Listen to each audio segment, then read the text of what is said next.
સૌ વાલા વિદ્યાર્થી દોસ્તો, જિજ્ઞાસુ મિત્રો ને મુરબ્બીઓ,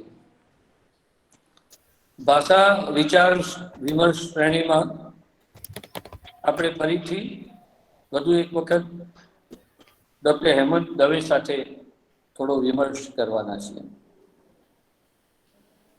આપ સૌ જાણો છો તેમ હેમંતભાઈ સરદાર પટેલ યુનિવર્સિટીના ઇતિહાસ વિભાગમાં તો અધ્યાપક છે જ, પણ સાથોસાથ ગુજરાતી સંશોધન, ગુજરાતી ભાષા અને માઇથોલોજીના ખૂબ ઊંડા અભ્યાસો હોવાથી આપણા સૌના પણ એ શિક્ષક છે. ભાષા વર્ગીકરણની પદ્ધતિઓ અને ભાષા પરિવર્તનના કારણો એ વિષય ઉપર એમણે આપણી જોડે ગયા અઠવાડિયે વાત કરી હતી. અને એક સાચા શિક્ષકને સાજે તેમ સમયસર અભ્યાસક્રમ પૂરો ન થાય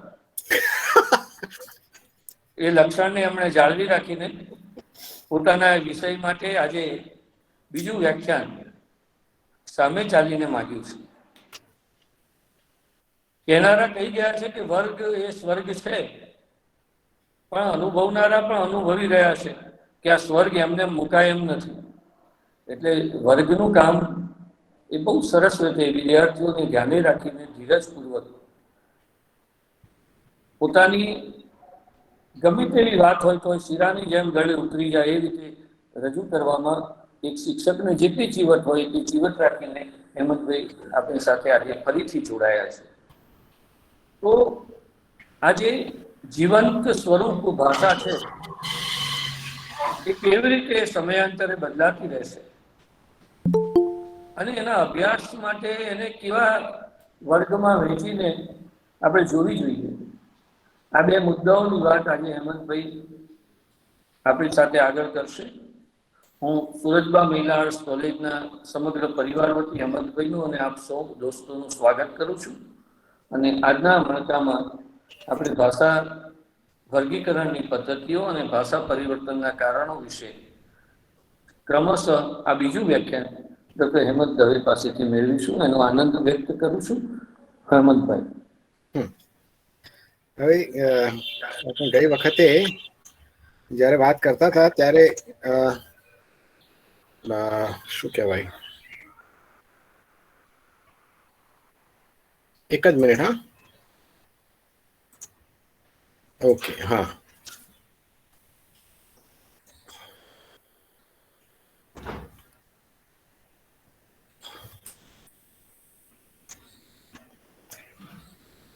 આ રીતે આપણે ગઈ વખતે શરૂ કરી હતી વાત કે ભાષાનું વર્ગીકરણ કેવી રીતે કરી શકાય. અને આ સ્ક્રીન દેખાય છે ને? હા સર, દેખાય છે. તેમાં આપણે જોયું હતું કે વર્ગીકરણ કરવું એ મનુષ્યનો એક સ્વભાવ છે અને એ દરેક બાબતોનું વર્ગીકરણ કરતા હોય છે. અને એ રીતે ભાષાના વિદ્યાર્થી તરીકે અથવા તો ભાષાના અભ્યાસી તરીકે આપણે ભાષાના વર્ગીકરણો પણ કરતા હોઈએ છીએ. અને પછી આપણે એમ વાત કરી હતી આવા ઉદાહરણ આપીને કે આ બધી ભાષાઓમાં જે સમાનતા જોવા મળે છે, દાખલા તરીકે મેં ઘર જાતા હું કે મેં ઘરે જાતો, હું ઘરે જાઉં છું, મેં ઘર જા રહી હા, બરાબર છે. તો આ લીલા અક્ષરોમાં જે છે મેં, મી, મેં એક જ પ્રકારના છે. અથવા તો જે ઘનાક્ષર કરેલા છે ઘર, ઘરી, ઘર, અથવા જાતા, જાતો, જા અને જાઉં, એ બતાવે છે કે એ બધાની વચ્ચે શું છે, કોઈ પ્રકારનો સંબંધ છે. અને પછી આપણે એમ જોયું હતું કે એ જે સંબંધ છે એ ઘણી વખતે શું કહેવાય, આનુવંશિકતાના કારણે હોય છે. એટલે કે ભાષાઓ એકબીજા સાથે સંકળાયેલી હોય લોહીના સંબંધથી. એટલે લોહીના સંબંધ એ આપણે શું કહેવાય, રૂપકાત્મક રીતે કહીએ છીએ. તો એને આપણે કહીએ છીએ આનુવંશિક પ્રકારનું વર્ગીકરણ, બરાબર છે. અને પછી ગઈ વખતે જે સ્ક્રીન શેર નહોતી થઈ એ હું અત્યારે બતાવું છું. અહીંયા તમે જુઓ કે જે ભાષા વિશે સૌથી વધારે જાણકારી આપણને છે એનું આ એક વંશ વૃક્ષ છે. આ જે ભાષાઓ છે એ ઇન્ડો યુરોપિયન લેંગ્વેજીસ કહેવાય છે, અથવા તો ભારોપીય ભાષા. આમાં ઇન્ડો છે એ ઇન્ડિયાને બતાવે છે અને યુરોપિયન છે યુરોપના દેશની જે ભાષાઓ છે એની વાત કરે છે. અને આ બાજુ તમે જોઈ શકશો નીચે લખ્યું છે પાર્ટ 1 કેન્ટુમ લેંગ્વેજીસ. અને આ બાજુ અહીંયા તમે જુઓ તો લખ્યું છે સાતેમ લેંગ્વેજીસ. એટલે કેન્ટુમ છે એ 100 માટેનો જે ઇન્ડો યુરોપિયન ભાષામાં શબ્દ છે એની ઉપરથી છે. એટલે કે એક ઠેકાણે ક વપરાય છે, જેમ કે લેટિનમાં CENTUM કેન્ટુમ એટલે 100, જેની ઉપરથી અંગ્રેજીમાં સેન્ચુરી એવો શબ્દ છે. જ્યારે સંસ્કૃતમાં એ શતક એમ આપણે કહીએ 100 માટે. તો જ્યાં લેટિનમાં ક છે, ગ્રીકમાં પણ ક છે, અથવા તો અહીંયા જેટલી બધી ભાષાઓ બતાવી છે બધી ભાષાઓમાં 100 માટેનો જે શબ્દ છે એ ક થી શરૂ થાય છે. લેટિન હોય કે પછી હિટાઇટ હોય કે પછી તોખારિયન હોય કે પછી જર્મન ભાષાઓનો જે શબ્દો છે કે એન્શિયન્ટ ગ્રીક એટલે કે જૂની ગ્રીક વગેરે વગેરે ભાષાઓમાં. તો આ એનું વર્ગીકરણ છે. એ તમે જોઈ શકો છો કે એક જે છે એ ઇટાલિક તરીકે ઓળખાય છે, અને જેમાં લેટિન મુખ્ય ભાષા છે, અને એમાંથી Catalan, French, Italian, Portuguese, Roman, Romanian, Spanish વગેરે ભાષાઓ ઉતરી આવેલી છે. બીજી બાજુ હિટાઇટ છે, જેના કોઈ વંશજો અત્યારે હયાત નથી, નિર્વંશ ગયેલી ભાષા છે. બરાબર છે. એ જ રીતે અહીંયા જર્મેનિક ભાષાઓ છે, એમાં વેસ્ટ, ઈસ્ટ અને નોર્થ એટલે કે પશ્ચિમ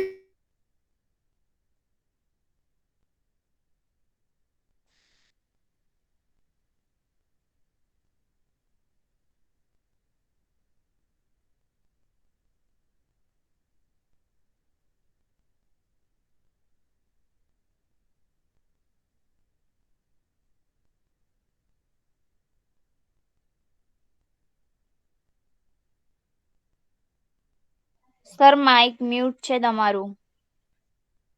જર્મની ને એ, અને એમાં પછી તમે નીચે જોઈ શકશો પણ એનો સ્લોવાક, સર્બિયન અથવા તો રૂસી, બેલારુસિયન, યુક્રેનિયન વગેરે જે ભાષાઓ છે એ બધી સ્લાવિક ભાષાઓ કહેવાય. આ બાજુ જે બોલ્ટિકનો જે સમુદ્ર છે એની આસપાસ જે ભાષાઓ છે કે જૂની પ્રુશિયન ભાષા કે લેટવિયન કે લિથુઆનિયન, આ લિથુઆનિયન વિશે આગળ આપણે થોડીક વાત કરવાના છીએ. આર્મેનિયન, આ જે બધી ભાષાઓ છે. અને નીચે તમે જો કે ઇન્ડો યુરોપિયન નામનું મોટું ભાષાકુળ છે કે જેમાં સંસ્કૃત અને જે ફારસી ભાષાઓ છે એમાં આવે છે. અને પછી સંસ્કૃતમાંથી અસામી, બંગાળી, ગુજરાતી, હિન્દી, મરાઠી, આ બાજુ પંજાબી વગેરે ભાષાઓ આવેલી છે. તો આ રીતે જે ભાષાઓનું આપણે વર્ગીકરણ કરીએ છીએ એને જે પહેલા પ્રકારનું વર્ગીકરણ છે તે એ આનુવંશિક અથવા તો અંગ્રેજીમાં જેને જીનેટિક ક્લેસિફિકેશન કહેવાય તે છે. અને એ વર્ગીકરણ કેવી રીતે કરાય છે? તો આ બધી ભાષાઓ એ ઉતરી છે માટે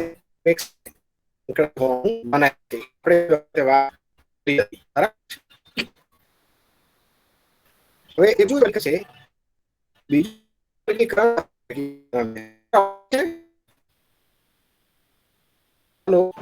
હેમંતભાઈ, અવાજ કપાય છે તમારો.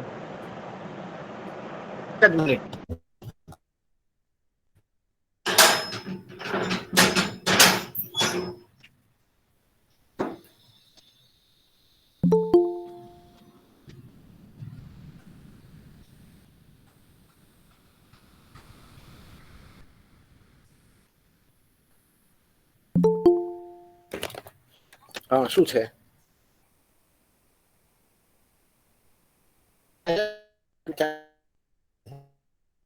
હા હા, હવે સંભળાય છે અવાજ? હા સર. અરે એમાં એવું થયું કે વચમાં બે હાજી, ફોન હા, આયા હા. એટલે કદાચ નેટ જતું રહ્યું હશે. હલો, અને સ્ક્રીન દેખાય છે ને? હા. હા. હા તો સર. બીજો જે પ્રકાર છે એ પ્રકારગત વર્ગીકરણ છે, જેમાં આપણે જોયું હતું કે ભાષાની જે અંતર્ભૂત સંરચના છે એની સમાનતાના આધારે વર્ગીકરણ કરાય છે. અને પછી એ દાખલા આપણે બતાવ્યા હતા કે દરેક ભાષામાં પદ વિન્યાસની એક ચોક્કસ પદ્ધતિ હોય છે, એટલે કે જે રીતે વાક્યમાં પદ આવે તે રીતે. અને પછી આપણે આ ઉદાહરણ જોયું હતું કે રામ સીતાને ચાહે છે, તો એમાં પહેલા શું આવે છે? કર્તા, કર્મ અને પછી છેલ્લે ક્રિયાપદ. હવે દાખલા તરીકે મોટા ભાગની જે ભારતીય ભાષાઓ છે એટલે કે ભારતીય આર્ય ભાષાઓ છે એમાં આ રીતની વ્યવસ્થા હોય છે કે રામ સીતા સે પ્યાર કરતે હે, તો એમાં પણ કર્તા પહેલા, કર્મ પછી ને પછી ક્રિયાપદ આવે છે. અથવા તો મરાઠીનું ઉદાહરણ લઈએ તો રામ સીતા પર પ્રેમ કરતા, બરાબર છે, અહીંયા પણ પહેલા કર્તા, કર્મ અને પછી છેલ્લે ક્રિયાપદ. સંસ્કૃતમાં પણ એ રીતે છે. પણ દાખલા તરીકે અંગ્રેજીમાં આવીએ તો રામ લવ્સ સીતા, તો અહીંયા પહેલા કર્તા, પછી ક્રિયાપદ અને પછી કર્મ છે. અથવા તો જર્મન ભાષામાં પણ રામ લિપ્ટ સીતા, તો અહીંયા પણ એ રીતનું છે. અથવા તો ફ્રેન્ચ ભાષામાં પણ કર્તા, ક્રિયાપદ અને કર્મ એ રીતની વ્યવસ્થા હોય છે. એટલે ઘણી બધી રીતે આપણે આ જોઈ શકીએ. દાખલા તરીકે ત્યારે મેં નહોતું ઉમેર્યું પણ અત્યારે ઉમેરું છું કે રામ સીતાને ચાહે છે એ વાક્ય આપણે જોઈએ તો એમાં રામ માટે માનાર્થ છે કે તુકારો છે એ ખ્યાલ આવતો નથી. પણ દાખલા તરીકે હિન્દીમાં હોય તો હિન્દીમાં ખ્યાલ આવે છે કે રામ સીતા સે પ્યાર કરતે હૈ એમ કહીએ, પણ જો તુકારો કરવો હોય તો એમ કરાય કે રામ સીતા સે પ્યાર કરતા હૈ. અથવા મરાઠીમાં જે વાક્ય છે અહીંયા તમે જુઓ કે રામ સીતેવર પ્રેમ કરતા, અહીંયા રામ માટે બહુવચન એટલે કે માનાર્થ વાપર્યું છે, પણ ત્યાં તુકારો કરવો હોય તો શું વપરાય? રામ સીતેવર પ્રેમ કરતો, એટલે કે અહીંયા તુકારો છે, પણ ગુજરાતીમાં એ ભેદ પડતો નથી. એ રીતે તો આ જે અંતર્નિહિત જે એની સંરચના છે એના આપણે એક ઉદાહરણ જોયા. હવે દાખલા તરીકે બીજું એક ઉદાહરણ જોઈએ કે ગુજરાતીમાં મેં સફરજન ખાધું એ જે વાક્ય છે એ વાક્ય ઉપરથી કર્તાના લિંગનો ખ્યાલ આવતો નથી. એટલે સ્ત્રી બોલતી હોય તો પણ એમ જ કહે કે મેં સફરજન ખાધું, અથવા પુરુષ બોલતો હોય તો પણ એમ જ કહે કે મેં સફરજન ખાધું. અંગ્રેજીમાં પણ એ પ્રમાણે જ છે કે આઈ એટ એન એપલ, બરોબર છે. તો બોલનાર પુરુષ છે કે સ્ત્રી એનો ખ્યાલ આવશે નહીં. અથવા જર્મન ભાષામાં જે મોઝ્યુન પોમ, તો ત્યાં પણ ખ્યાલ આવશે નહીં. અથવા તો ફ્રેન્ચ ભાષામાં અથવા તો જર્મનમાં ઇશ હાબા આઈન આપફલ ગગેસન, તો અહીંયા પણ તમે જુઓ કે બોલનાર પુરુષ છે કે સ્ત્રી એનો ખ્યાલ આવતો નથી. હવે એની સરખામણીએ ગુજરાતીમાં વાક્ય જુઓ કે હું આવ્યો કે હું ઉઠ્યો એવું વાક્ય બોલીએ તો તરત તમને ખ્યાલ આવશે કે આ બોલનાર કોણ છે? પુરુષ છે. કારણ કે જો બોલનાર સ્ત્રી હોય તો એ એમ કહેશે કે હું દોડી, કે હું ઉઠી, કે હું આવી, એ પ્રકારે. એનો અર્થ એ થયો કે ગુજરાતીમાં જ્યારે અકર્મક ક્રિયાપદ આવે છે ત્યારે એ અકર્મક ક્રિયાપદ લિંગ પ્રમાણે પરિવર્તન પામે છે. આવ્યો અને આવી, એ રીતે. હવે ફ્રેન્ચમાં દાખલા તરીકે એ જ વાક્ય કેવું હોય? હું આવ્યો તો જસ્વી ઝારી વે. તો અહીંયા જે આ ઈ છે એ તો ભૂતકાળનું રૂપ છે પુરુષ માટે, પણ જો બોલનાર સ્ત્રી હોય તો વધારાનો ઈ અહીંયા છેલ્લે ઉમેરવામાં આવે છે, જે મેં અહીંયા હાઇલાઇટ કર્યો છે તે. અથવા હું ઉઠ્યો એમ ફ્રેન્ચ ભાષામાં તમારે કેવું હોય તો જમસ્વી લવે, પણ સ્ત્રી બોલનારી હોય તો અહીંયા પાછળ ઈ ઉમેરવામાં આવે છે. એનો અર્થ એ થયો કે આ જે વધારાનો ઈ છે એ ફ્રેન્ચ ભાષામાં સ્ત્રીલિંગનો વાચક છે.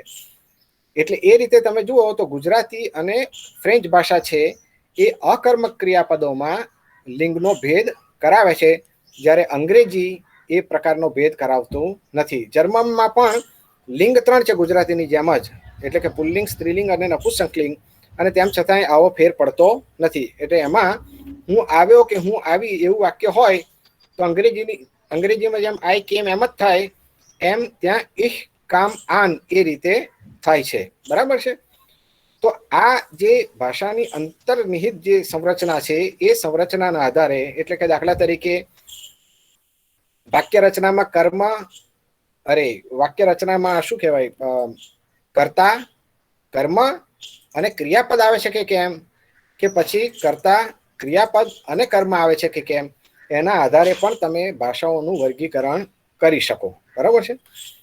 હવે આ ગઈ વખતે મેં તમને કહ્યું હતું કે આ ઘણીવાર આ પ્રકારની સમાનતા શાના કારણે હોય છે? આનુવંશિકતાના કારણે હોય છે. એટલે પહેલું જે આપણે જોયું એ શું જોયું? તો જેને આપણે આનુવંશિક પ્રકારનું વર્ગીકરણ કહે છે તે જોયું. પછી બીજું જે જોયું તે ટાઇપોલોજીકલ જોયું. હવે ટાઇપોલોજીકલ જે છે અથવા તો પ્રકારગત વર્ગીકરણ છે, એ પ્રકારગત વર્ગીકરણમાં એક તો આ આઇસોલેટિંગ લેંગ્વેજીસ, એટલે કે જેને અયોગાત્મક ભાષાઓ કહીએ છીએ તે.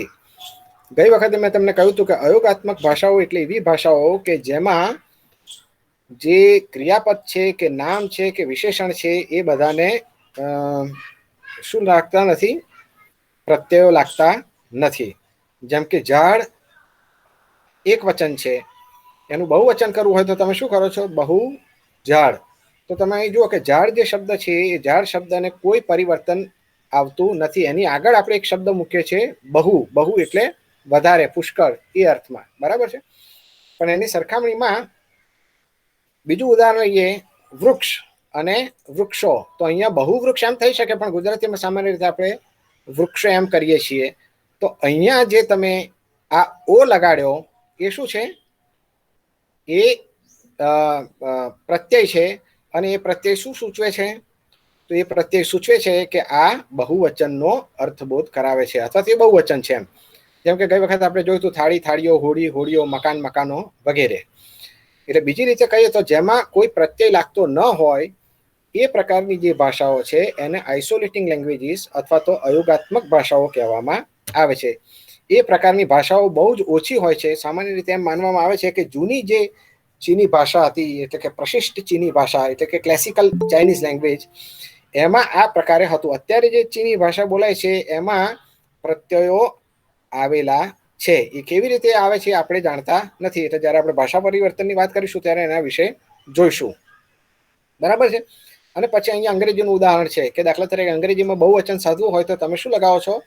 એસ અથવા તો ઈએસ લગાવો છો. બરાબર છે. પણ બીજી રીતે પણ હોય છે. ચાઇલ્ડ ઉપરથી ચિલ્ડ્રન હોય કે ગુઝ ઉપરથી ગીઝ કે ટૂથ ઉપરથી ટીથ વગેરે વગેરે.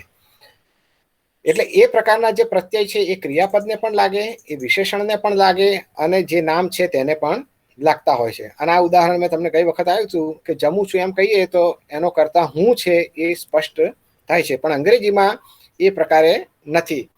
એટલા માટે અંગ્રેજીને ઘણીવાર શું કહેવાય છે?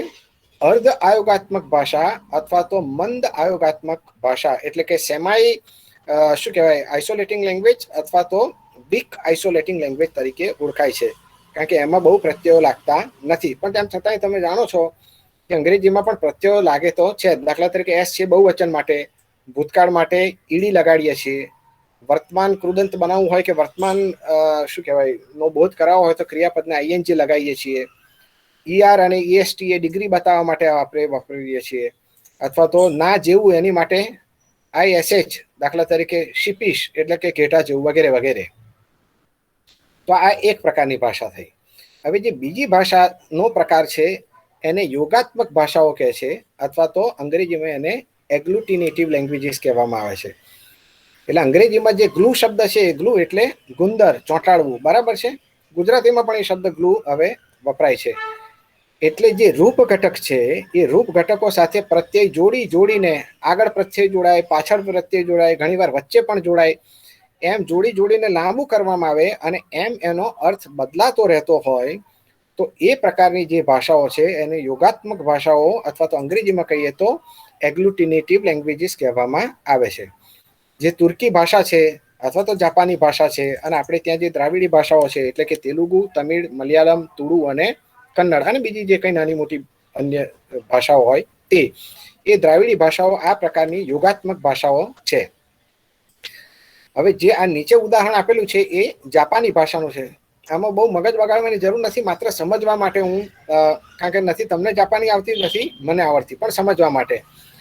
એ અહીંયા તમે જુઓ કે આ જે પહેલું વાક્ય છે, બરોબર છે, તાબેરુ, એનો અર્થ થાય છે કે જે કોઈ કરતા છે એ એને ખાશે. બરોબર છે. એને બદલે જો તમે તાબેતાઈ એમ પ્રત્યય બદલો તો એનો અર્થ થઈ જાય છે કે કર્તાને અમુક વસ્તુ ખાવી છે. બરાબર છે. હવે તમે જુઓ કે અહીંયા તમે જુઓ કે કર્તાને અમુક વસ્તુ ખાવી છે. એ ત્રણ જે જુદા શું કહેવાય વાક્યો શબ્દ સમૂહો છે એની માટે જાપાની ભાષામાં એક જ શબ્દ વપરાય છે, તાબેતાઈ. અને તાબેતાઈનો અર્થ થાય છે કે કોઈ વ્યક્તિને અમુક વસ્તુ ખાવી છે. હવે અહીંની આગળનું ઉદાહરણ જુઓ કે તાબેતા કુનાઈ. બરાબર છે. એનો અર્થ શું થાય છે? તો અહીંયા નકારવાચક આવી ગયો કે અમુક વ્યક્તિને આ અમુક વસ્તુ ખાવી નથી.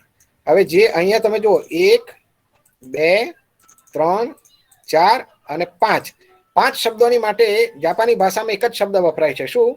તાબેતા કુનાઈ. એનો અર્થ થાય છે કે અમુક વ્યક્તિને અમુક વસ્તુ ખાવી નથી. એને બદલે જો ભૂતકાળ કરવો હોય કે અમુક વ્યક્તિને અમુક વસ્તુ ખાવી નહોતી. બરાબર છે. એની માટેનું જે વાક્ય છે અથવા તો શબ્દ છે એ શું છે? તાબેતા કુનાકત્તા. એનો અર્થ થાય કે અમુક વ્યક્તિને ખાવી નહોતી. એટલે તમે જુઓ કે અહીંયા જે દરેકની માટે જુદા જુદા શબ્દો મુકાય છે. બરાબર છે. અહીંયા 1, 2, આ ખરેખર ડીડ નોટ એમ ગણીએ તો 3 થાય. એટલે કે 1, 2, 3, 4, 5 અને 6. અંગ્રેજીમાં જેની માટે 6 શબ્દ છે એની માટે જાપાની ભાષામાં એક જ શબ્દ છે. એ શું છે? તાબેતા કુના કત્તા. એનો અર્થ થાય છે કે અમુક વ્યક્તિને અમુક વસ્તુ ખાવી નહોતી. તો આ જે ભાષા છે એ યોગાત્મક ભાષા છે. એમાં આ રીતે જુદા જુદા પ્રત્યયો લગાડવાથી તમે નકાર બતાવી શકો, તમે ઈચ્છા બતાવી શકો, તમે ભવિષ્યકાળ બતાવી શકો, તમે ભૂતકાળ બતાવી શકો, તમે ઈચ્છા બતાવી શકો, વગેરે વગેરે. દ્રાવિડી ભાષાઓમાં પણ આ રીતે જ છે. અને જે તુર્કસ્તાનમાં જે ભાષા બોલાય છે તુર્કી, એમાં પણ આ રીતે જ છે. હવે આ જે સમાનતા છે એ કેટલાક વિદ્વાનો એમ માને છે કે કોઈ બહુ જૂના સમયમાં જે તુર્કી, જાપાનીઝ અને જે દ્રાવિડી ભાષાઓ છે એ બધી ભાષાઓ કોઈ એક સાથે હોવી જોઈએ. બધા વિદ્વાનો એવું માને છે એવું નથી, પણ આ એક પ્રકારનો શું કહેવાય મત છે. પણ એની સાથે આપણે સંબંધ નથી. આ મેં તમને એટલા માટે કહ્યું કારણ કે ગઈ વખતે મેં તમને કહ્યું હતું કે કેટલીય વાર એવું બને છે કે આ પ્રકારની જે ભાષાની સમાનતા હોય છે એ આનુવંશિકતાના કારણે હોય છે. એટલે જ્યારે સમાનતા જુએ તો ભાષા વિજ્ઞાનીઓ એમ વિચારે કે આ આનુવંશિકતાના કારણે છે. એટલા માટે મેં તમને કહ્યું કે કેટલાક વિદ્વાનો આવું માને છે. હવે ત્રીજું જે વર્ગીકરણ છે એને ક્ષેત્રીય વર્ગીકરણ અથવા તો અંગ્રેજીમાં કહીએ તો એરિયલ ક્લાસિફિકેશન તરીકે આપણે ઓળખીએ છીએ. એરિયા ઉપરથી, એરિયા એટલે વિસ્તાર, પ્રદેશ, બરાબર છે, એની ઉપરથી ક્ષેત્રીય વર્ગીકરણ. ઘણીવાર એવું બને, એટલે ભારત માટે ઘણીવાર એવું કહેવાય છે કે બીજા જે પ્રદેશો છે એના કરતાં ભારતની વિશેષતા એક એવી છે કે દાખલા તરીકે તમે ઇંગ્લેન્ડ જુઓ તો ઇંગ્લેન્ડમાં એક જ ભાષા બોલાય છે, અંગ્રેજી. ફ્રાન્સમાં ફ્રેન્ચ, સ્પેનમાં સ્પેનિશ બોલાય છે, અને જર્મનીમાં જર્મની બોલાય છે, અથવા તો જાપાનમાં જાપાનીઝ ભાષા બોલાય છે. હવે તમને કોઈ પૂછે કે ભારત એક દેશ છે તો ભારતમાં કઈ ભાષા બોલાય છે, તો આપણે શું કહીએ? ભારતમાં કોઈ એક ભાષા બોલાતી નથી. ભારતમાં ઘણી બધી ભાષાઓ બોલાય છે, બરાબર છે. જેમ કે ગુજરાતી બોલાય છે, મરાઠી બોલાય છે, બંગાળી બોલાય છે, દ્રાવિડી ભાષાઓમાં તમિળ, તેલુગુ ને મલયાલમ બોલાય છે. એ રીતે તો આ પ્રકારનું જે વર્ગીકરણ છે એને એરિયલ ક્લાસિફિકેશન અથવા તો ક્ષેત્રીય વર્ગીકરણ કહેવામાં આવે છે. એટલે ભારતના કિસ્સામાં જોઈએ તો શું કહેવાય, એક બાજુ જેને આપણે ભારતીય આર્ય ભાષાઓ કહેવાય કે જે સંસ્કૃત સાથે સંબંધિત છે અથવા તો સંસ્કૃતમાંથી ઉતરી આવી છે એમ. બીજી બાજુ જે દ્રાવિડી ભાષાઓ છે એ આખું જુદું ભાષાકુળ છે. એની સાથે જ જેને સંથાલી અને એ પ્રકારની જે બીજી ભાષાઓ છે, ઓરાઉ વગેરે, એ જે ભાષાઓ છે એ ઓસ્ટ્રિક ભાષાઓ કહેવાય છે. એ સિવાય મણિપુરી હોય કે પછી નાગામીઝ ભાષાઓ હોય અથવા તો તિબેટી ભાષાઓ છે, એ તિબેટો બર્મન ભાષાકુળમાં આવે. એટલે ભારતમાં કુલ આ રીતે જોઈએ તો 5 જેટલા જુદા જુદા ભાષાકુળ એક જ સ્થાનમાં આપણને જોવા મળે છે. હવે એના કારણે શું થાય છે કે આ જે જુદી જુદી ભાષાઓ બોલનારા ભાષકો એકબીજાના સંપર્કમાં આવે એટલે આ જે ભાષાઓ છે એ ભાષાઓમાં અમુક પ્રકારના પરિવર્તનો આવે છે. અને પરિણામે આ ભાષાઓને એરિયલ લેંગ્વેજીસ તરીકે અથવા તો ગુજરાતીમાં કહીએ તો ક્ષેત્રીય ભાષાઓ તરીકે આપણે ઓળખીએ છીએ. તો આ જે છે એ ક્ષેત્રીય વર્ગીકરણ થયું કહેવાય. એટલે દાખલા તરીકે ભારતનું વર્ગીકરણ તમારે કરવું હોય ક્ષેત્રીય વર્ગીકરણ, તો તમે એમ કહો કે ભારતમાં ભારતીય આર્ય ભાષાઓ છે કે જેમાં ગુજરાતી, હિન્દી, બંગાળી, મરાઠી, ઉર્દુ, કશ્મીરી વગેરે ભાષાઓનો સમાવેશ થાય છે. બીજી બાજુ દ્રાવિડી ભાષાઓ કુળ છે જેમાં તમિલ, તેલુગુ, મલયાલમ, તુળુ વગેરે ભાષાનો સમાવેશ થાય છે. એ પછી તિબેટો બર્મન ભાષાકુળ છે કે જેમાં તિબેટી, પછી શું કહેવાય મણિપુરી, નાગામીઝ અને એ બધી જે મિઝો ભાષાઓ એનો સમાવેશ થાય છે. પછી ઓસ્ટ્રો એશિયાટિક જે ભાષાકુળ છે કે જેમાં સંથાલી વગેરે ભાષાઓનો સમાવેશ થાય છે. અને પાંચમું જે અંદામાન અને નિકોબારમાં જે ભાષાઓ બોલાય છે તે. તો આ રીતે એને આપણે ક્ષેત્રીય વર્ગીકરણ કહીએ છીએ. પણ આ સિવાય બીજી બહુ રીતે ભાષાઓનું વર્ગીકરણ થઈ શકે. કોઈ એક ચોક્કસ જે બાબત છે અથવા વસ્તુ છે એને તમે ધોરણ તરીકે સ્વીકારો તો એના આધારે પણ તમે ભાષાઓનું વર્ગીકરણ કરી શકો. દાખલા તરીકે લિંગના આધારે ભાષાનું વર્ગીકરણ તમે કરી શકો. કે જેમ કે ગુજરાતીમાં 3 લિંગ છે, પુલ્લિંગ, સ્ત્રીલિંગ અને નપુંસકલિંગ, બરાબર છે. એની સરખામણીમાં હિન્દીમાં તમે જુઓ તો હિન્દીમાં કેટલા લિંગ છે? 2 જ લિંગ છે, પુરુષ અને સ્ત્રી. એમાં જેને નાન્યતર અથવા તો નપુંસકલિંગ કહીએ તે જોવા મળતું નથી. એટલે ઘણીવાર તમે જોયું હશે કે કોઈ હિન્દી ભાષી જ્યારે ગુજરાતી બોલે છે ત્યારે એ લિંગમાં ગરબડ કરી દેતા હોય છે. દાખલા તરીકે તમારી બેનપણી બહુ લાંબો છે, એવા પ્રકારનું વાક્ય જે છે એ હિન્દી ભાષક બોલે છે. કેમ? કારણ કે એને એ લિંગનો ખ્યાલ આવતો નથી. પણ જેમ ગુજરાતીમાં 3 લિંગ છે એમ જર્મન ભાષામાં પણ 3 લિંગ છે અને મરાઠી ભાષામાં પણ 3 લિંગ છે. હિન્દીમાં જેમ 2 છે એમ ફ્રેન્ચ ભાષામાં પણ 2 લિંગ છે, પુરુષ અને સ્ત્રી. પણ દાખલા તરીકે બંગાળી, ઓડિયા અને અસમિયા જે ભાષા છે એમાં કોઈ પણ પ્રકારનો લિંગ ભેદ આપણને જોવા મળતો નથી. એ જ રીતે જે અંગ્રેજી ભાષા છે એમાં પણ કોઈ લિંગ ભેદ આપણને જોવા મળતો નથી. લિંગ ભેદ જોવા મળતો નથી એનો અર્થ એ નહીં કે હી, શી, ઈટ જે છે એની વાત નથી, પણ એ સિવાયના જે શબ્દો છે, દાખલા તરીકે ગુજરાતીમાં પાન કેવું અથવા ઝાડ કેવું, વૃક્ષ કેવું, બરાબર છે, પણ એની સરખામણીમાં ખાટલો કેવો, તો અહીંયા જે લિંગ પરિવર્તન થાય છે એ લિંગ પરિવર્તનની વાત છે. અથવા તો પૈડું જે છે એ નાન્યતર છે. એ રીતે અંગ્રેજીમાં લિંગ ભેદ નથી. તો જો તમે એ રીતે વર્ગીકરણ કરો લિંગના આધારે, તો દુનિયાભરની ભાષાઓનું તમે આ રીતે વર્ગીકરણ કરી શકો કે જેમાં 3 લિંગ હોય, જેમાં 2 લિંગ હોય, અથવા તો એક પણ લિંગ ન હોય. અથવા તો આ રીતે બીજું વર્ગીકરણ કરી શકાય કે ભાષાઓનું જે વાક્યબંધ છે એના આધારે. જેમ કે અંગ્રેજીનો જે વાક્યબંધ છે એ બહુ ચુસ્ત છે, એમાં તમે ફેરફાર કરી શકતા નથી. પણ એની સરખામણીમાં ગુજરાતીનો વાક્યબંધ છે એ મુક્ત છે. સંસ્કૃતનો વાક્યબંધ તો એટલો મુક્ત છે કે કોઈ પણ રીતે ગમે તે રીતે તમે લખો એના અર્થમાં કદી કશો ફેર પડતો નથી. તો એ રીતે પણ તમે કરી શકો કે સબ્જેક્ટ, ઓબ્જેક્ટ અને વર્બ, એટલે કે કર્તા, કર્મ અને ક્રિયાપદ, એ પ્રકારની કેટલી ભાષાઓ છે જેમાં ગુજરાતી, હિન્દી અને મોટાભાગની ભારતીય આર્ય ભાષાનો સમાવેશ થાય. અથવા SVO એટલે કે સબ્જેક્ટ, વર્બ અને ઓબ્જેક્ટ, એટલે કે કર્તા, ક્રિયાપદ અને કર્મ, જેમ કે અંગ્રેજીમાં, ફ્રેન્ચમાં કે જર્મનમાં, બરાબર છે. અને એ સિવાયના પણ ક્રમ આપણને જોવા મળે છે કે જેમાં શરૂઆતમાં ક્રિયાપદ આવતું હોય, પછી કર્તા આવતો હોય અને પછી કર્મ આવતું હોય. અથવા તો ઘણી ભાષાઓમાં કર્મ પહેલા આવે, ક્રિયાપદ પછી આવે અને પછી કર્તા આવે. એ પ્રકારે પણ હોય છે, બરોબર છે. એટલે આ જે છે એ એક સરેરાશ જે બોલવાની પદ્ધતિ છે એના આધારે, પણ બોલચાલમાં, લેખનમાં અને સર્જનાત્મકતામાં ઘણીવાર આપણે આ ક્રમ બદલતા હોય છે, પણ એ બધી જુદી વાત થઈ. બીજું વર્ગીકરણ આપણે ધ્વનિ ઘટકોની રીતે કરી શકતા હોઈએ છીએ. ઘણી ભાષાઓ એવી હોય છે કે જેમાં ધ્વનિ ઘટકોની સંખ્યા બહુ જ વધારે હોય છે. જેમ કે ભારતીય ભાષાઓ છે એમાં ધ્વનિ ઘટકોની સંખ્યા બહુ જ વધારે છે. એની સરખામણીમાં અંગ્રેજીમાં ધ્વનિ ઘટકો બહુ જ ઓછા છે, બરાબર છે. અથવા તો ફ્રેન્ચ ભાષામાં જે શું કહેવાય સ્વરો છે એ એટલા બધા પ્રકારના છે કે એની સરખામણીમાં અંગ્રેજીના જે સ્વર છે અથવા તો ગુજરાતીમાં જે સ્વર છે એ બહુ જ ઓછા છે. તો એ ધ્વનિ ઘટકોની રીતે પણ આપણે કરી શકીએ. અથવા તો જેમાં મૂર્ધન્ય વ્યંજન આવતા હોય એ પ્રકારની ભાષાઓ, ટ, ઠ, ડ, ઢ, ણ, અથવા તો માત્ર દંત્ય વ્યંજનો જેમાં આવતા હોય તે ત, થ, દ, ધ, ન વગેરે. અથવા તો આ રીતે પણ કરી શકાય, એક્સક્લુસિવ અને ઇન્ક્લુસિવ વી. એક્સક્લુસિવ અને ઇન્ક્લુસિવ વી નો અર્થ શું છે કે જ્યારે ગુજરાતીમાં આપણે બોલીએ કે અમે ગયા હતા, એનો મતલબ એમ થયો કે જે સાંભળનાર છે એને આપણે આપણામાં ગણતા નથી, બરાબર ને. અને જ્યારે આપણે એમ કહીએ કે આપણે ગયા હતા, એનો મતલબ શું થયો કે જે સાંભળનાર છે એને પણ તમે તમારી સાથે સાંકળો છો. અમે અમદાવાદ ગયા હતા, એનો અર્થ એ થયો કે જે સાંભળનાર છે અમદાવાદ આવ્યો નહોતો. પણ તમે એમ કહો કે આપણે અમદાવાદ ગયા હતા, તો એનો અર્થ થયો કે જે સાંભળનાર છે એ પણ અમદાવાદ આવ્યો હતો. તો આને ઇન્ક્લુસિવ અને એક્સક્લુસિવ વી. પણ અંગ્રેજીમાં દાખલા તરીકે તમે જુઓ તો આવું ઇન્ક્લુસિવ અને એક્સક્લુસિવ વી નથી. એટલે અંગ્રેજીમાં તમે કહો કે વી વેન્ટ ટુ અમદાવાદ, તો ખબર નહીં પડે કે અહીંયા ખરેખર અમે કહેવું જોઈએ કે આપણે કહેવું જોઈએ. તો આ એક પદ્ધતિ થઈ.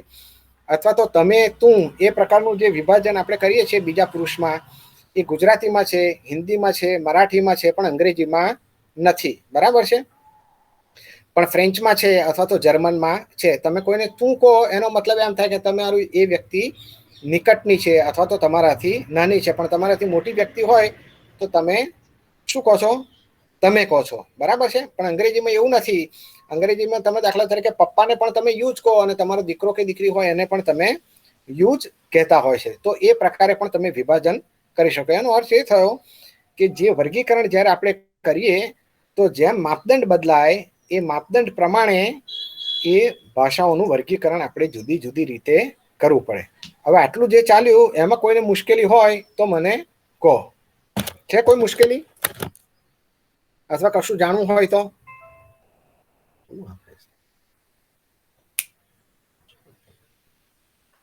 હેલો. હલો હલો હલો, કેમ અવાજ આવતો નથી? હલો, કોઈ વિદ્યાર્થીઓને કોઈ મુશ્કેલી છે? અરે કોઈ આટલું પૂછવું બધું છે? કયા પછી બોલો છો તો મને એમ લાગ્યું કે મારું નેટ કનેક્શન જતું રહ્યું શું. રાહ જોતી હતી સર, કોઈ વિદ્યાર્થી બોલે છે કે નહીં? નમસ્તે સર. હમ આપણે ભાષા અધ્યયનની જે પદ્ધતિઓ છે હમ હા બોલો. એમાં ભાષાના મૂળભૂત કૌશલ્યોને ધ્યાનમાં રાખવામાં આવે છે ને? શામાં ભાષાના મૂળભૂત કૌશલ્યોને શામાં ધ્યાનમાં રાખવામાં આવે છે? ભાષા અધ્યયનની પદ્ધતિઓમાં હમ એક તો છે વાંચન શિક્ષણની પદ્ધતિ, લેખન શિક્ષણની, કવિતા શિક્ષણની, વ્યાકરણ શિક્ષણની. પરંતુ આ ભાષા એને અને ભાષા વર્ગીકરણની વર્ગીકરણ પદ્ધતિઓ કોઈ છે. સંબંધ નથી બેન. હા હા. તમે જે કહો છો એને ભાષાના વર્ગીકરણને કોઈ સંબંધ નથી હો. Okay, thank you sir. હમ છે કોઈને બીજો પ્રશ્ન? ઓકે, તો હવે આપણે આગળ ચલાવીએ, બરાબર છે.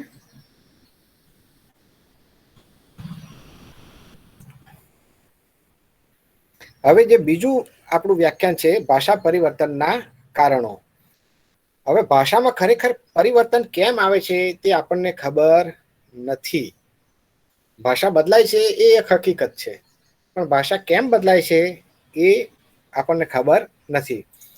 એટલે જે ભાષા વિજ્ઞાનીઓ છે એમણે ગ્લોટોક્રોનોલોજી એટલે કે ભાષામાં જે પરિવર્તન આવે છે એને સમય પ્રમાણે મૂકી શકાય કે કેમ એની એક શું કહેવાય સંકલ્પના આપી છે, સંપ્રત્ય આપ્યો છે, પણ એ હંમેશા બહુ ઉપયોગી થાય છે તેવું નથી. હવે એક જ ઉદાહરણ આપણે આપીએ તો જે સંસ્કૃત ભાષા છે એ સંસ્કૃત ભાષા સાથે એકદમ નજીકથી જે જોડાયેલી ભાષા છે, ઇન્ડો યુરોપિયન જ ભાષા છે, લિથુઆનિયન. જ્યારે મેં તમને આગળ જે ભાષા કુળની પેલી બતાવી ત્યારે મેં કહ્યું હતું કે આ લિથુઆનિયન ભાષા વિશે આપણે આગળ વાત કરીશું. તો જે આ લિથુઆનિયન ભાષા જે છે એ સંસ્કૃતની બહુ જ નજીક છે. જે રીતે સંસ્કૃતમાં ત્રણ શું કહેવાય વચન છે, એક વચન, દ્વિવચન અને બહુવચન, એ જ રીતે લિથુઆનિયન ભાષામાં પણ ત્રણ વચનો આપણને જોવા મળે છે. જે રીતે સંસ્કૃતમાં 7 વિભક્તિઓ છે એ જ રીતે લિથુઆનિયન ભાષામાં પણ 7 વિભક્તિઓ છે. શબ્દની રીતે એટલે કે શબ્દાવલીની રીતે પણ લિથુઆનિયન ભાષા સંસ્કૃતની બહુ જ નજીકની છે. એનો અર્થ શું થયો કે લિથુઆનિયન જે ભાષા છે એમાં આટલા બધા વર્ષે પણ બહુ પરિવર્તન આવ્યું નથી. હવે એની સરખામણીમાં આપણે ગુજરાતીનું ઉદાહરણ લઈએ તો એક જમાનામાં વૈદિક જે બોલાતી હતી, પછી જે પ્રાકૃતો બોલાતી હતી, પછી જે અપભ્રંશ બોલાતી હતી, જૂની ગુજરાતી બોલાતી હતી, મધ્યકાલીન ગુજરાતી, અર્વાચીન અને આધુનિક ગુજરાતી, એમાં ધ્વનિની રીતે, વ્યાકરણની રીતે, શબ્દ ભંડોળની રીતે અનેક પરિવર્તનો આવ્યા છે. એની સરખામણીમાં લિથુઆનિયન જે ભાષા છે એમાં બહુ પરિવર્તનો આવ્યા નથી. હવે ખરેખર કેમ પરિવર્તન નથી આવે એ આપણે જાણતા નથી, બરાબર છે. એટલે ફરી કહું કે ભાષામાં ખરેખર કેમ પરિવર્તન આવે છે તે આપણે જાણતા નથી, પણ આપણે એના એ જાણીએ છીએ કે એક સમયના કારણે પરિવર્તન આવતું હોય છે. સમય જતાં દરેક વસ્તુમાં પરિવર્તન આવતું હોય છે અને ભાષા પણ એમાંથી બાકાત નથી, બરાબર છે.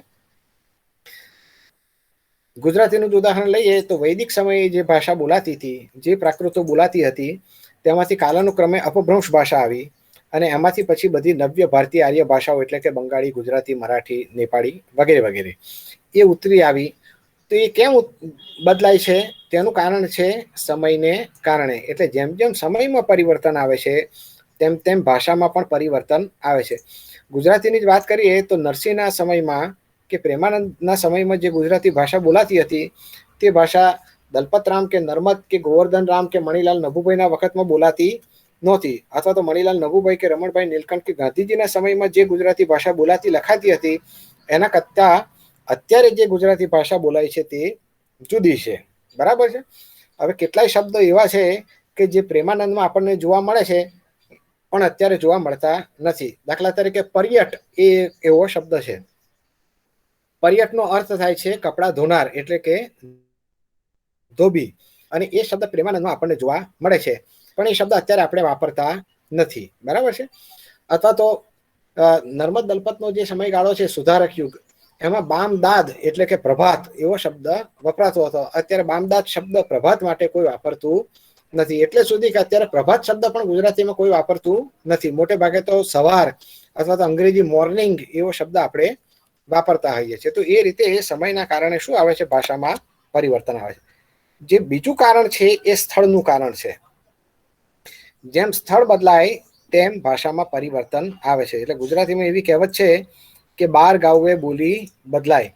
એટલે કે એક ગામથી બીજે ગામ જઈએ એટલે બોલી શું થાય છે, બદલાય છે. હવે આ આપણે એમ માનીએ છીએ કે ગુજરાતી એક ભાષા છે અને ગુજરાતમાં બોલાય છે, પણ ખરેખર એવું નથી. ગુજરાતની જ વાત કરીએ તો અહીંયા જે મેં શું કહેવાય, આ જે શું કહેવાય જાંબલી રંગથી બતાડી એટલી જુદી જુદી ભાષાઓ બોલાય છે. એટલે કે ચરોતી, ચરોતરી, સુરતી, પટણી વગેરે વગેરે. અને જેને આપણે કાઠિયાવાડી કહીએ છીએ, કાઠિયાવાડી પણ એક ભાષા નથી, પણ ઘણી બધી ભાષાઓનો શું છે, એ સમૂહ છે. એટલે કે ઝાલાવાડી જે સુરેન્દ્રનગર વિસ્તારમાં બોલાય છે તે, જુનાગઢ અને રાજકોટમાં જે બોલાય છે તે કાઠિયાવાડી કહેવાય છે. આમ કાઠિયાવાડી આપણે આખા સૌરાષ્ટ્રની ભાષા માટે કહીએ છીએ. એને સુરઠી પણ કહેવામાં આવે છે. જે શું કહેવાય ભાવનગરનો પ્રદેશ છે એમાં ગોહિલવાડી ભાષા બોલાય છે. જે કાંઠાળ પ્રદેશ છે, એટલે કે સમજો દ્વારિકાથી લઈને છેક માંગરોળ સુધીનો જે પ્રદેશ છે દરિયાકાંઠાનો, ત્યાં જે ભાષા બોલાય છે કાંઠાળી ભાષા બોલાય છે.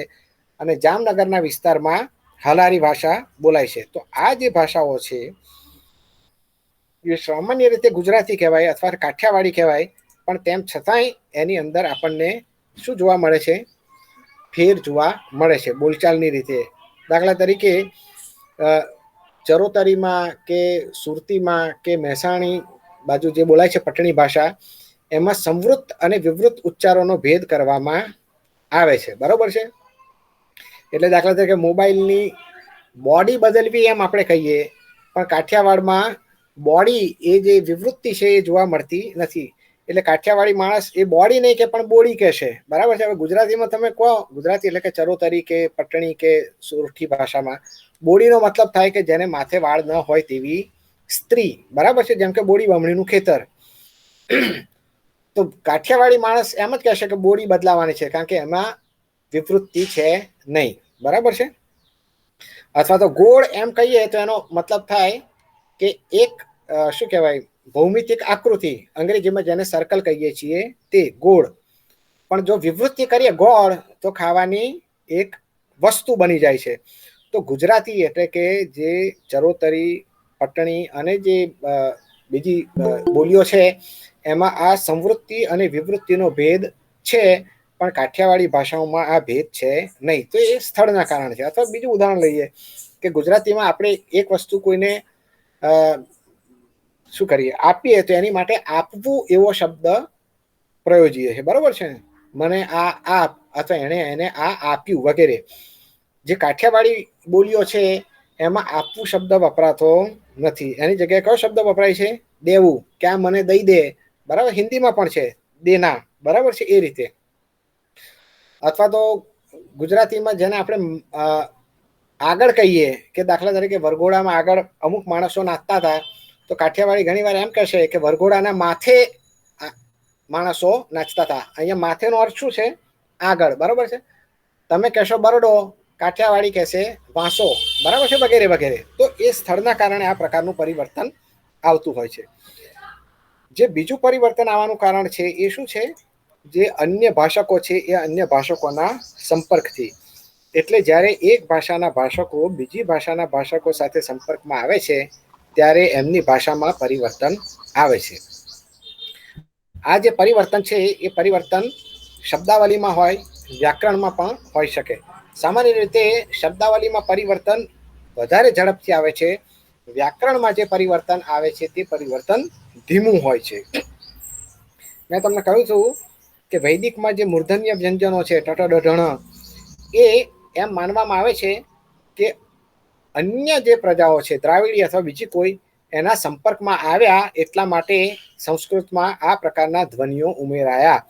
કારણ કે સંસ્કૃતને બાદ કરતા, સંસ્કૃતને એટલે સંસ્કૃત, પ્રાકૃત અને એમાંથી ઉતરી આવેલી નવ્ય ભારતીય ભાષાઓ સિવાય બીજી જે ભાષાઓ છે એ ભાષાઓમાં મૂર્ધન્ય વ્યંજનો આપણને જોવા મળતા નથી. એટલે કે ઇન્ડો યુરોપિયન ભાષામાં માત્ર જે સંસ્કૃત અને એમાંથી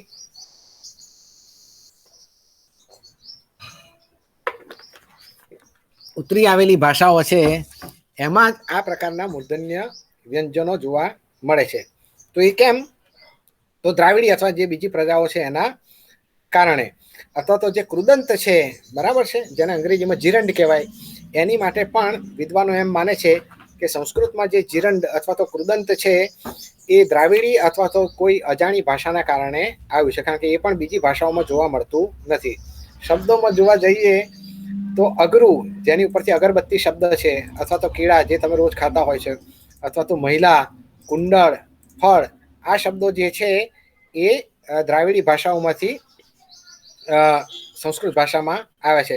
અથવા તો ગુજરાતીમાં આપણે જેને શેરી કહીએ અથવા તો ચિલ્લર કહીએ, બરાબર છે, અથવા તો ચડ્ડી કહીએ, આ બધા શબ્દો પણ કઈ ભાષામાંથી આવ્યા છે? દ્રાવિડી ભાષાઓમાંથી આવ્યા છે. હવે તો લોકો ગીલી દંડા બહુ રમતા નથી, પણ ગીલી દંડા રમતી વખતે જે 1, 2, 3 જે આંકડા બોલાય છે એ પણ દ્રાવિડી ભાષાઓના છે.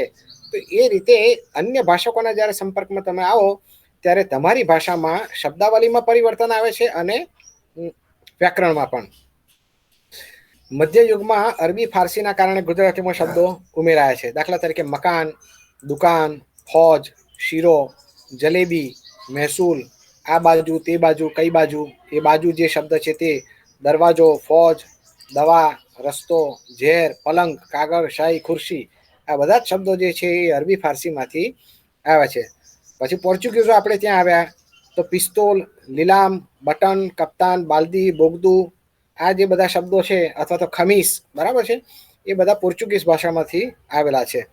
અને અંગ્રેજીના તો એટલા બધા શબ્દો ગુજરાતીમાં આવી ગયા છે કે ન પૂછો વાત. એટલે એકદમ અભણ વ્યક્તિ હોય કે સાવ અંતરિયાળ ગામની વ્યક્તિ હોય તો પણ એ એમ કહેશે કે મને એક પ્રોબ્લેમ થઈ ગયો છે, અથવા તો આની ટિકિટ મને આપો, અથવા તો 1 કપ ચા આપો, અથવા તો પેન ચાલતી નથી, ફોન, કેટલી, ટાવર, પેન્ટ, શર્ટ, બસ વગેરે જેવા શબ્દો પ્રયોગથી હોય છે. હવે ગુજરાતીમાં દાખલા તરીકે કેટલાક છેલ્લા અમુક વખતથી હું નોંધું છું કે કાંઈ પણ એવું બોલવામાં આવે છે, બરાબર છે, એટલે હિન્દીમાં જે છે કુછ ભી, અથવા તો અંગ્રેજીમાં જે કહે છે તે, એટલે કોઈની સાથે તમે સંમત ન થાવ ત્યારે તમે શું કહો છો?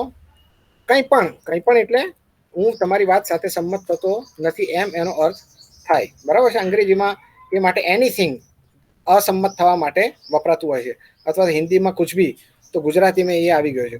હવે મેં તમને આગળ કહ્યું તેમ કે ગુજરાતીની જે સામાન્ય વાક્ય રચના છે એમાં કર્તા, કર્મ અને ક્રિયાપદ જોવા મળે છે.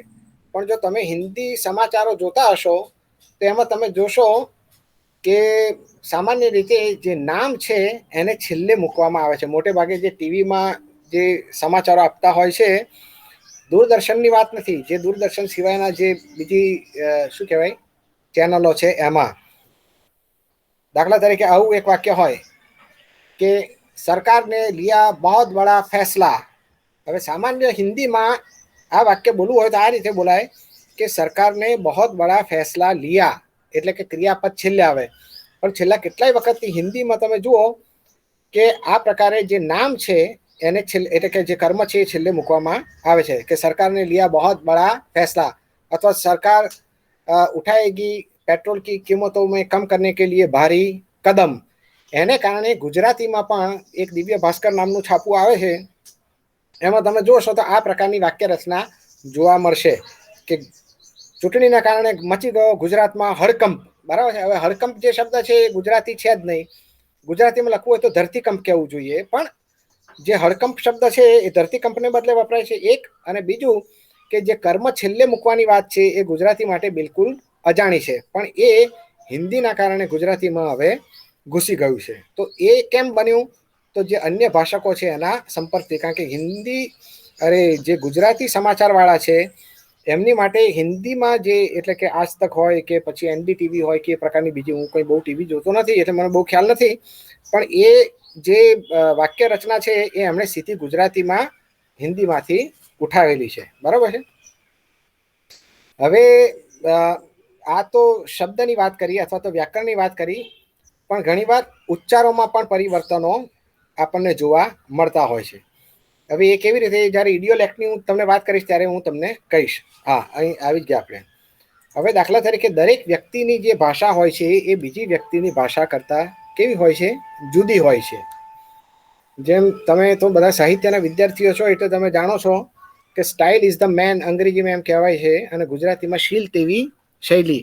એટલે દરેક લેખકની લખવાની એક ચોક્કસ પદ્ધતિ હોય છે, અને જે સારા લેખકો હોય એ સારા લેખકોનું નામ પણ ન લખ્યું હોય અને લખાણ હોય તો પણ તમે કહી શકો કે આ જે લખાણ છે ગોવર્ધન રામનું છે, અથવા તો આ જે લખાણ છે ગાંધીજીનું છે, અથવા તો આ લખાણ છે નર્મદનું છે, અથવા તો મણિલાલ નભુભાઈનું છે. બરાબર છે?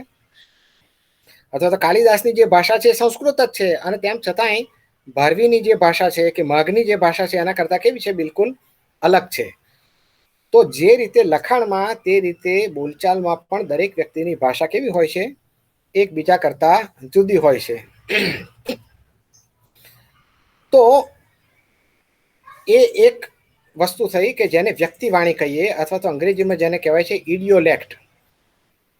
એ પછી બીજી જે વસ્તુ છે એ શું છે? બોલી છે. એટલે કે એક ચોક્કસ સમૂહમાં, જ્ઞાતિમાં કે વિસ્તારમાં જે ભાષા બોલાતી હોય એને આપણે શું કહીએ છીએ?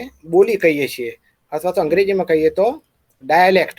દાખલા તરીકે ચરોતરી છે એ શું છે? ચરોતરનો જે વિસ્તાર છે એ વિસ્તારમાં બોલાતી ભાષા છે કે જે સુરતી ભાષા કરતાં જુદી છે. બરાબર છે? એટલે દાખલા તરીકે ક્યાંને બદલે ચરોતરી માણસ ચ્યો એવું કહેશે, ખેતરને બદલે છેતર કહેશે, ગયો તોને બદલે જ્યો તો એમ કહેશે, વાણિયાને બદલે વોણિયો કહેશે, વગેરે વગેરે. પાણીને પોણી કહેશે, વગેરે વગેરે. સુરતી ભાષક જે છે એ રીતે બોલતો હોતો નથી. એ ઘણીવાર નને બદલે શું બોલતો હોય છે? લ બોલતો હોય છે. એટલે મારી નાખે એમ કેવું હોય તેને બદલે એમ કહેશે મારી લાખા. બરાબર છે? તું હું કહેતો હતો. બરાબર છે? એટલે તને બદલે ટ અને તને બદલે ટ, એ પ્રકારની. અથવા તો જે શું કહેવાય, કાઠિયાવાડી ભાષક હોય છે એ ઘણીવાર દાખલા તરીકે તમે ગુજરાતીમાં એમ કહો પવનનું બહુવચન શું થાય? તો પવનો થાય. પણ કાઠિયાવાડી એમ કહેશે પવનો. બરાબર છે? અથવા તો બાળકો એમ આપણે બોલીએ તો એ લોકો કહેશે, આપણે બોલીએ એટલે હું ચરોતરીના પ્રતિનિધિ તરીકે અત્યારે વાત કરું છું, અથવા તો જેને માન્ય ગુજરાતી કહીએ, માન્ય ગુજરાતીના પ્રતિનિધિ તરીકે. તો બાળકોને બદલે એ કહેશે બાળકો. એ રીતે. તો એ શું થયું કહેવાય? બોલી થઈ કહેવાય. અને એની ઉપર જે આવે છે તે ભાષા કે જેને સામાન્ય રીતે અંગ્રેજીમાં સ્ટાન્ડર્ડ લેંગ્વેજ, અથવા તો ગુજરાતીમાં કહીએ તો ધોરણસરની ભાષા, અથવા તો જેને માન્ય ભાષા કહીએ છીએ તે. બરાબર છે? તમારામાંના મોટા ભાગના પ્રબોધ પંડિતનું જે પુસ્તક છે, શું નામ ભૂલી ગયો અત્યારે, શું નામ છે? ગુજરાતી ભાષાની ધ્વનિ, શું નામ છે પ્રબોધ પંડિતનું જે પુસ્તક છે? પાઠ્યપુસ્તક તમે જોતા હશો ને? ગુજરાતી ભાષા પરિવર્તન, ગુજરાતી ભાષાનું ધ્વનિ સ્વરૂપ અને ધ્વનિ ઘટકો. યસ, ગુજરાતી ભાષાનું ધ્વનિ સ્વરૂપ અને ધ્વનિ ઘટકો. એની શરૂઆત જ આ રીતે થાય છે ને. પેલો ગામડાનો વિદ્યાર્થી છે આવીને શું કહે છે કે સાહેબ વરસાદ પડ્યો અને ઘરો પડી જ્યો. એટલે પેલો શિક્ષક એને એમ કહે છે કે ઘરો પડી જ્યો એમ ના કહેવાય, પણ ઘર પડી ગયા એમ કહેવું જોઈએ. એટલે પેલો કહે છે પણ અમારા ઘરે તો બધા આવું જ બોલે છે. તો કે એ ખોટું બોલે છે. એટલે પેલો વિદ્યાર્થી કહે છે પણ આખું ગામ તો ખોટું ના બોલતું હોય ને. આખા ગામ વાળા એમ જ કહે છે ઘરો પડી જ્યો. એટલે પેલો એમ કહે છે કે ના, આખું ગામ પણ ખોટું બોલે છે. પછી પ્રબોધ પંડિત એમ કહે છે કે જેની માતૃભાષા જે હોય એ કોઈ દિવસ ખોટી ભાષા બોલતો હોતો નથી. એટલે માન્ય ભાષા કરતા જુદી હોય, પણ એનો અર્થ એ નથી કે ઘરો પડી જ્યો એમ કહેવું એ ખોટું છે.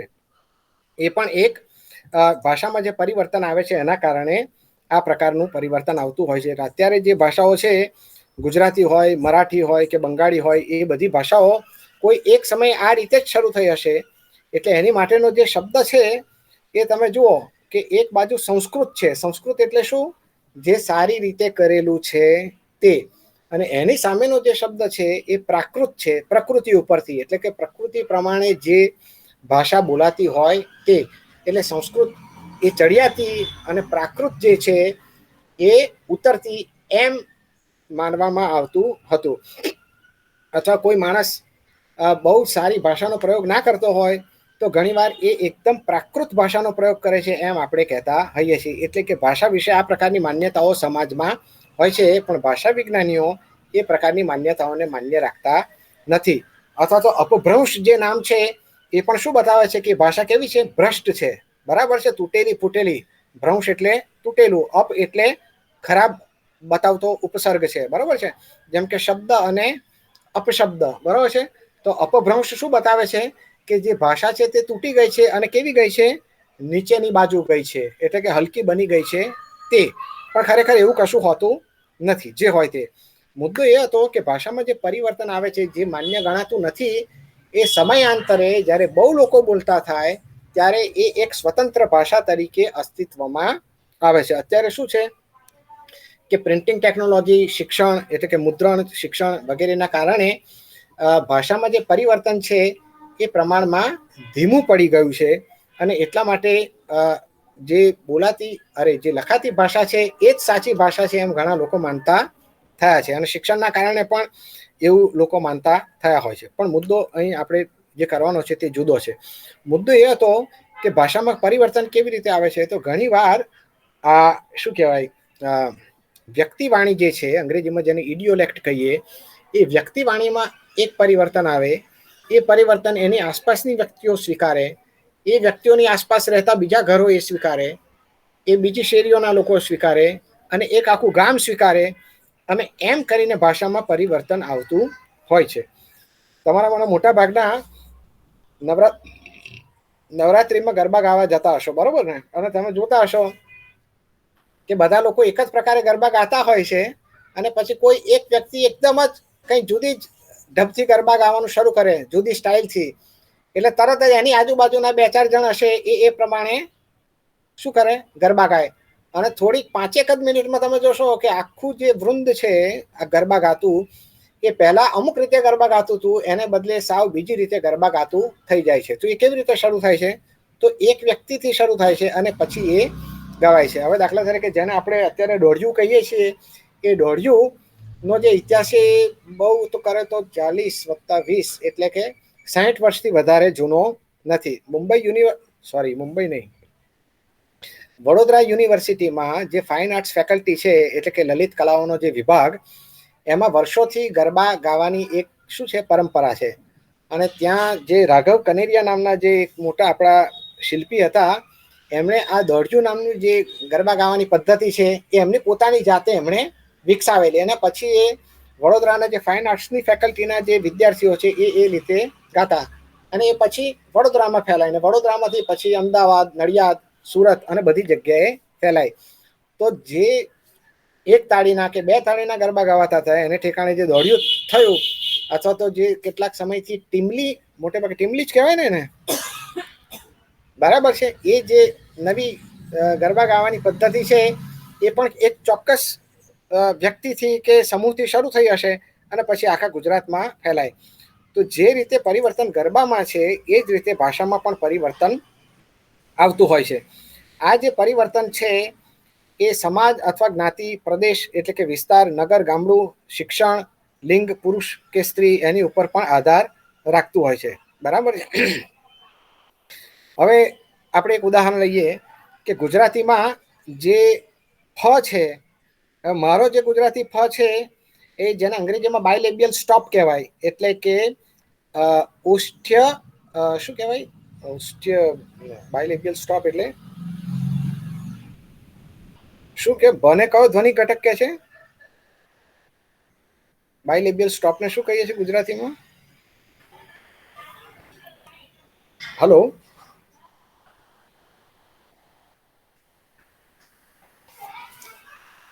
ગુજરાતીમાં જે ફ છે એ મારા કિસ્સામાં 2 હોઠમાંથી બને છે, બરાબર છે. પણ દાખલા તરીકે અંગ્રેજીમાં જે ફ છે એ ગુજરાતીનો ફ નથી, એ ફ છે. એટલે કે નીચેનો હોઠ છે એ નીચેનો હોઠ ઉપરના દાંતની નીચે દબાય અને પછી એ ફનું ઉચ્ચારણ થતું હોય છે. એટલે કે દાખલા તરીકે ફિલિંગ, બરાબર છે, તેમાં ફ છે. પણ મારો જે ગુજરાતી છે એ ગુજરાતી શું છે? ગુજરાતીમાં એને શું કહેવાય એ મને અત્યારે એકદમ ઝટ ધ્યાનમાં આવતું નથી. હું 1 જ મિનિટમાં જો મળતું હોય તો તમને કહું કે એને શું કહેવાય ગુજરાતી ભાષામાં. કોઈ ખ્યાલ છે ખરો? ઓષ્ઠ્ય સ્પર્શ ધ્વનિ. હા, ઓષ્ઠ્ય સ્પર્શ, બરાબર છે. સ્પર્શ એને કહે છે, બરાબર છે. તો ઓષ્ઠ્ય સ્પર્શ જે છે એ ગુજરાતીમાં મારા કિસ્સામાં અથવા મારા ઘરમાં એ ઓષ્ઠ્ય સ્પર્શ છે, બરાબર છે, એટલે કે બાયલેબિયલ સ્ટોપ છે. પણ મારી આસપાસ કેટલાય માણસો એવા છે કે જેમનામાં એ જે ફ છે, એટલે કે દાખલા તરીકે તોફાની એમ કહેવાને બદલે એ લોકો તોફાની એમ કહેતા હોય છે. એટલે અંગ્રેજીમાં જે ફ્રિકેટિવ છે, એટલે કે ગુજરાતીમાં જેને ઓષ્ઠ્ય સંઘર્ષી કહીએ એ પ્રકારનો ઉચ્ચારાય છે. અથવા તો એટલે કે આ એક પ્રકારનું ધ્વનિ પરિવર્તન આવ્યું કે જેમાં ઓષ્ઠ્ય સ્પર્શ જે છે એ ઓષ્ઠ્ય સંઘર્ષી હવે બનવા લાગ્યો છે. અથવા તો જને બદલે કેટલાય લોકો જ બોલતા હોય છે અને એ જને બદલે જ બોલતા હોય છે, બરોબર છે. એટલે કે જબલું એમ કહેવું જોઈએ એને બદલે ઝબલું એમ કહેતા હોય છે. અને અંગ્રેજીમાં પણ લખે તો જને બદલે જને JH લખવાને બદલે એ લોકો ઝેડ થી લખતા હોય છે, બરાબર છે. આ બીજું ઉદાહરણ મેં તમને આગળ આપી દીધું કે પવનોને બદલે પવનો કહેવું અથવા બાળકોને બદલે બાળકો કહેવું, એને અંગ્રેજીમાં શ્વા ડિલિશન કહેવાય છે. એ આપણે ત્યાં જોવા મળે છે. અથવા તો મરાઠીનું ઉદાહરણ લઈએ તો મરાઠીમાં જે રીતે ગુજરાતીમાં ફ છે એ સંઘર્ષી બની રહ્યો છે, અથવા તો ટ અને ઠ છે, ઠ ડઢણ એ જે છે એ ધીમે ધીમે જેને અંગ્રેજીમાં શું કહેવાય એલ્વિયોલર કહેવાય, અથવા તો ગુજરાતીમાં જેને વર્ચ્ય કહેવાય અથવા તો બર્ચ્ય વ્યંજનો કહેવાય, એ વ્યંજનો તરફ ગુજરાતીની ગતિ છે.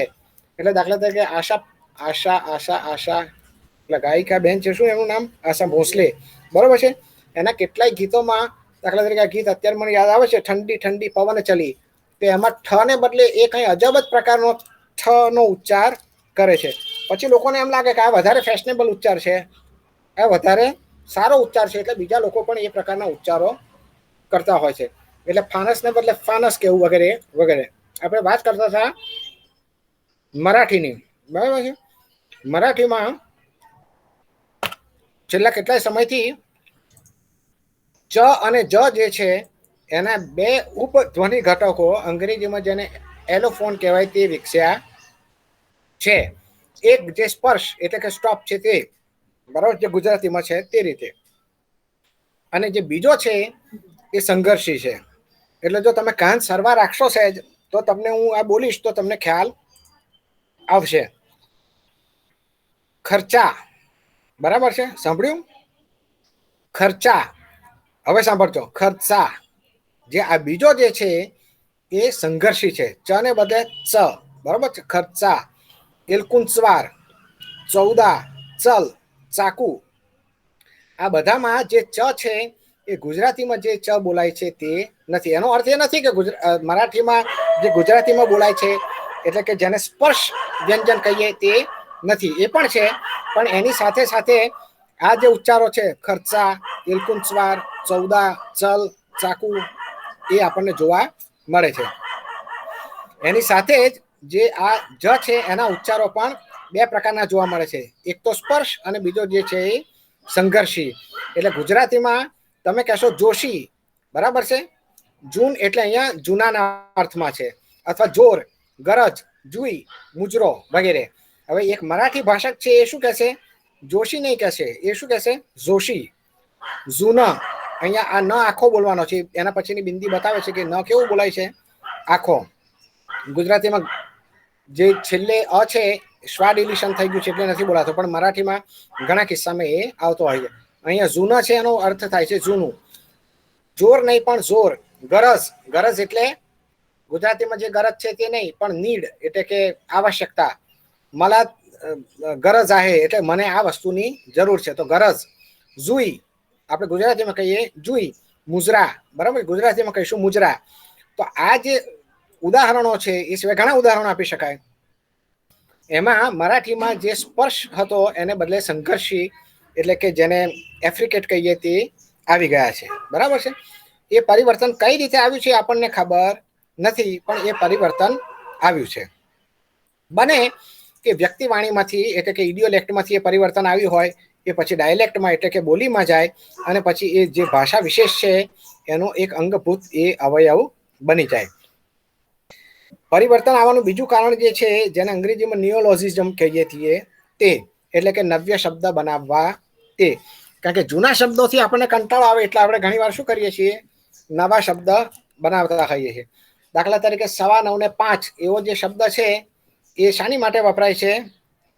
લપ માટે, બરોબર છે. એટલે લપને ગુજરાતીમાં લખો તો 9 પછી કાનો અને પ, ગુજરાતી પ અને 5 બંને સરખી રીતે લખાય છે. તો આ 9:15 ને 5 છે એ શું છે? નિયોલોજિઝમ છે, બરોબર છે. અથવા તમે એમ કોઈને કહો કે આ તો બહુ મોટી નોટ છે, જો કે ગુજરાતીમાં નોટ નથી કહેવાતું, ગુજરાતીમાં નોટ એમ આપણે કહીએ છીએ.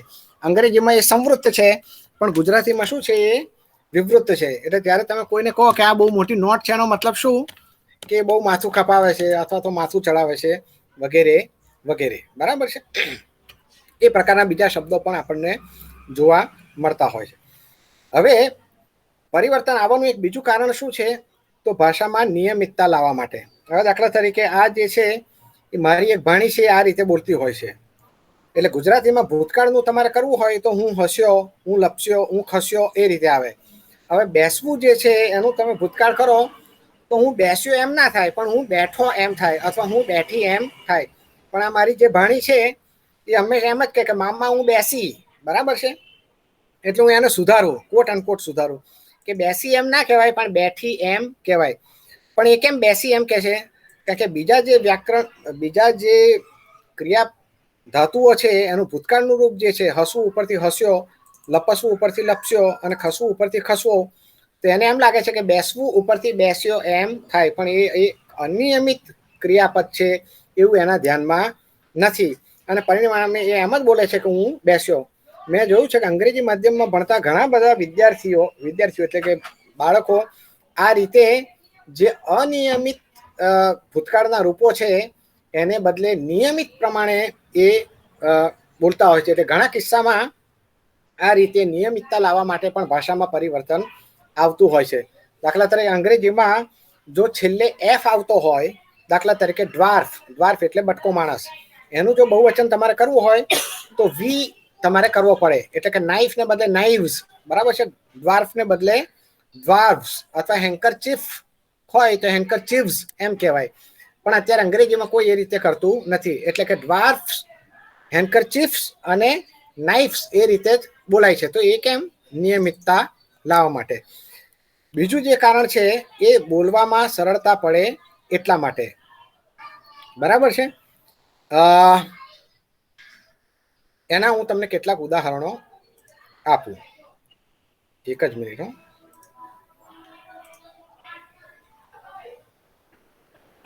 ખોલવું પડશે મારે.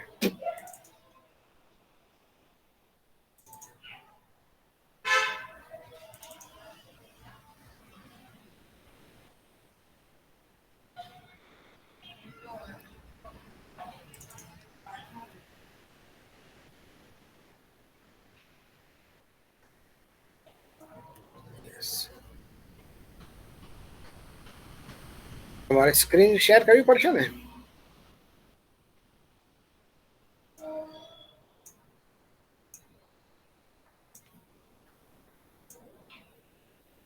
હવે દેખાય છે?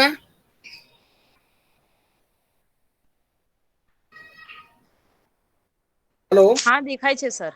ઓકે. આપણા કામનું નથી એટલે બીજું એક વસ્તુ મારે તમને કહેવાની હતી કે જે ભાષામાં પરિવર્તન આવે છે એ પરિવર્તન ચોક્કસ નિયમોના આધારે આવતું હોય છે. એટલે એનું ઉદાહરણ આપું તમને કે દાખલા તરીકે આ જે ભાઈ છે એનું નામ છે અમિતાભ બચ્ચન, બરાબર છે. અને આ જે લેખક છે એનું નામ છે અમિતાવ ઘોષ, બરાબર છે.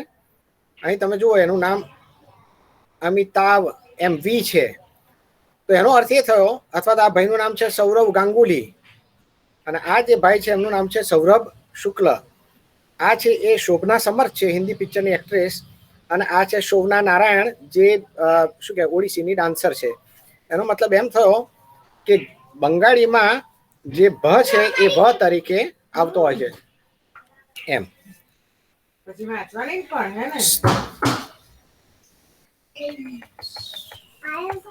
હવે પરિવર્તન ના જે 2-4 ઉદાહરણ આપું તમને.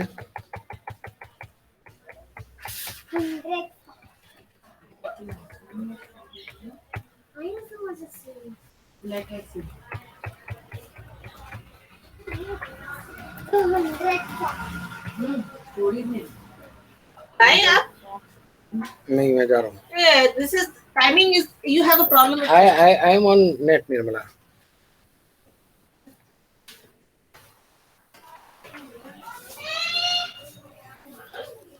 પરિવર્તન કેવી રીતે આવે છે તો એનું આ ઉદાહરણ છે કે ઘણીવાર શબ્દ આગળ ઉમેરાતો હોય છે. સ્કૂલને બદલે સ્કૂલ, બરાબર છે, સ્ટેશનને બદલે ઈ સ્ટેશન વગેરે વગેરે. સ્ટોપરને બદલે ઇષ્ટાપડી હોય કે સ્ત્રીને બદલે અસ્ત્રી હોય. ઘણીવાર નવો વર્ણ અંદર ઉમેરાતો હોય છે, જેમ કે તુષારને બદલે તૃષાર, ભાગને બદલે ભાગમ ભાગ, પક્ષ ઉપરથી જે પાંખ છે એમાં જે અનુસ્વાર ઉમેરાયો છે તે વગેરે વગેરે. અથવા તો આ બીજું ઉદાહરણ છે વર્ણહ્રાસનું, બરાબર છે, નાટકોને બદલે નાટકો વગેરે વગેરે.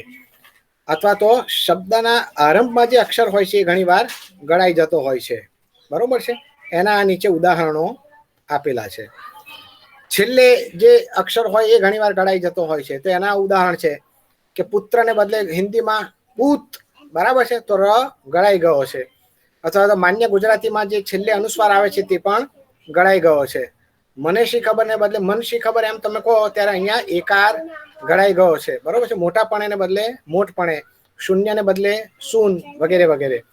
અથવા તો એલિઝનમાં ગયો હતો ને બદલે ગયો તો, આવ્યો તો, અમદાવાદ વગેરે વગેરે. વર્ણ વ્યત્યયના કારણે પરિવર્તન આવતું હોય છે, એટલે કે શબ્દોની ફેરફેર જે થાય છે તે. શીખવાડને બદલે શીખડાવ, મને પકડને બદલે મને કપ્પડ, તડફંચીને બદલે તફડંચી વગેરે વગેરે. લસપી ગયો. તો આ જે ગુજરાતીમાં વરહાદ જે શબ્દ છે એ આ વર્ણ વ્યત્યયના કારણે આવેલો છે. પીડિયર, બરાબર છે. આ કેટલાક ઉદાહરણો છે. હેપ્લોલોજી એટલે કે બે સરખા શબ્દો જ્યારે આવતો હોય ત્યારે એક શબ્દ અંદરથી ગાયબ થઈ જાય. નવવર્તનને બદલે નવર્તન, નવ વર્ષની શુભેચ્છાને બદલે તમે કહેશો નવ વર્ષની શુભેચ્છા. અંગગતને બદલે અંગગત, બરાબર છે. શબ્દના અર્થમાં ઘણીવાર પરિવર્તન આવતું હોય છે. નબીરોનો અર્થ આમ થાય છે સારા ઘરનો બાળક, પણ છાપામાં તમે વાંચશો કે દારૂ પીતા નબીરા પકડાયા, એક્સિડન્ટ કરનારો નબીરો પકડાયો, જુગાર રમતો નબીરો પકડાયો વગેરે વગેરે, બરાબર છે. અથવા તો મૃગ એટલે આમ તો કોઈ પણ પશુ થાય, પણ સંસ્કૃતમાં એનો અર્થ થાય છે હરણ, બરાબર છે. અને ગુજરાતીમાં એનો અર્થ થાય છે શું કહેવાય, હરણ. અરે ફારસીમાં એનો અર્થ થઈ ગયો મરઘી, બરાબર છે. મૂળે એકમાંથી જ આવેલા છે.